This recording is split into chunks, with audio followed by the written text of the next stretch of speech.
जय श्री कृष्ण। कार्तिक मास महात्मा हम श्रवण कर रहे हैं।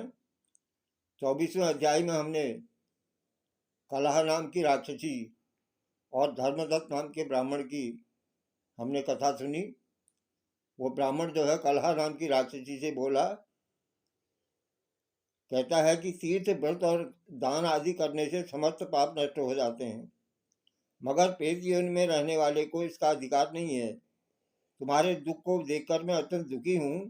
तुम्हारा दुख दूर किए बिना मुझे संतोष नहीं होता है। तुम्हारे पाप बड़े भारी हैं, क्योंकि यह तीनों योनियां बहुत बड़े पाप करने वाले को ही प्राप्त होती हैं, और प्रेत योनि तो थोड़े पुण्य से नष्ट भी नहीं हो सकती।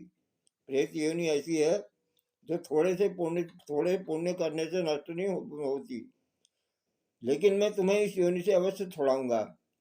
इसलिए मैंने जो कार्तिक का व्रत किया है, उपासना की है, हाँ, उसका जो पूजन किया है, उसका आधा पुण्य मैं तुम्हें देता हूँ, क्योंकि यज्ञ दान तीर्थ ये सब निश्चय ही कार्तिक के व्रत के पुण्य के समान नहीं है। अब देवर्षि नारद कह रहे हैं कि हे राजन, राजा पृथु से इतना कह करके धर्मदत्त नाम के उस ब्राह्मण ने उस राक्षसी को, कलह नाम की राक्षसी को, ओम नमो भगवते वासुदेवाय यह षडाक्षर मंत्र सुनाया। ओम नमो भगवते वासुदेवाय यह द्वादशाक्षर मंत्र सुनाया, और तुलसी का जल उसके ऊपर छिड़का, उस राक्षसी के ऊपर। फिर क्या था, क्षण भर में वह प्रेत योनि से छूट गई और प्रज्वलित सिका के समान दिव्य रूप धारण करके लक्ष्मी के समान सुंदर हो गई। अब वह धर्मदत्त को दंडवत प्रणाम करके प्रसन्नता से गदगद होकर के बोली कि हे ब्राह्मण, आपके आशीर्वाद से मैं इस घोर नरक से छूट गई हूँ। मुझे पाप सागर में डूबती हुई के लिए आप नौका के समान हैं। आपने मेरी प्रेत योनि से छुटकारा दिलाया। नारद जी ने कहा, हे राजन, अभी कलह इसी प्रकार कह ही रही थी कि वहां पर विष्णुगण एक देदीप्यमान विमान लेकर के आए। विमान के द्वार पर अप्सराएं और गण बैठे हुए थे। धर्मदत्त ने उनको देख करके प्रणाम किया।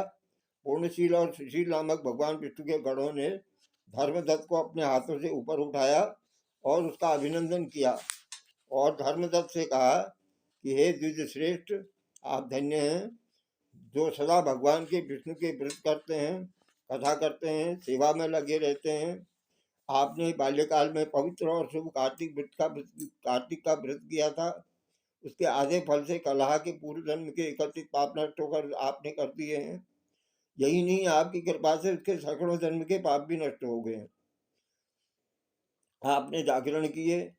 जागरण करने के पुण्य प्रभाव से आकाश मंडल से यह विमान आया है। हे ब्राह्मण, अब हमें भांति भांति के भोगों से युक्त बैकुंठ में ले जा रहे हैं। हम इसको, कला नाम की राक्षसी जो है अप्रेत योनि से मुक्त हो चुकी है, इसलिए हम इसे अब बैकुंठ में ले जा रहे हैं। आपके दान पुण्य के प्रभाव से यह भगवान विष्णु के पास रहेगी। आप भी इस जन्म के बाद अपनी दोनों स्त्रियों सहित बैकुंठ में विष्णु के पास रहेंगे और मुक्ति को प्राप्त करेंगे। हे दयासागर, यह मनुष्य धन्य है। जन्म उन्हीं का फलीभूत है जिन्होंने तुम्हारी तरह विष्णु जी की भक्ति की है, क्योंकि भगवान विष्णु अपने भक्तों को भला क्या नहीं देते। जिन्होंने प्राचीन काल में उत्तानपाद के पुत्र को ध्रुव पर पहुंचाया, जिसके सुमिरन मात्र से प्राणियों की मुक्ति हो जाती है। प्राचीन काल में विष्णु जी केवल अपने नाम के स्मरण से ही हाथी को, केवल नाम स्मरण करने से हाथी को हस्त योनि से मुक्त हो गया। उसको मुक्त करके जय नाम दे करके अपना पार्षद बनाया भगवान विष्णु ने। तुमने उसी विष्णु की सेवा की है, इसलिए तुम अपनी दोनों स्त्रियों सहित 1000 वर्ष तक भगवान विष्णु के पास निवास करोगे।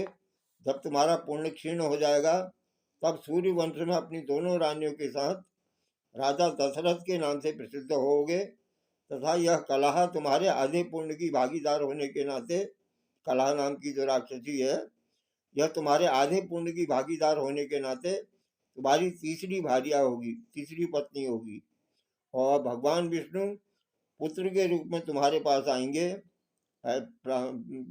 जन्म लेंगे, अवतार लेंगे और देवताओं का कार्य करेंगे।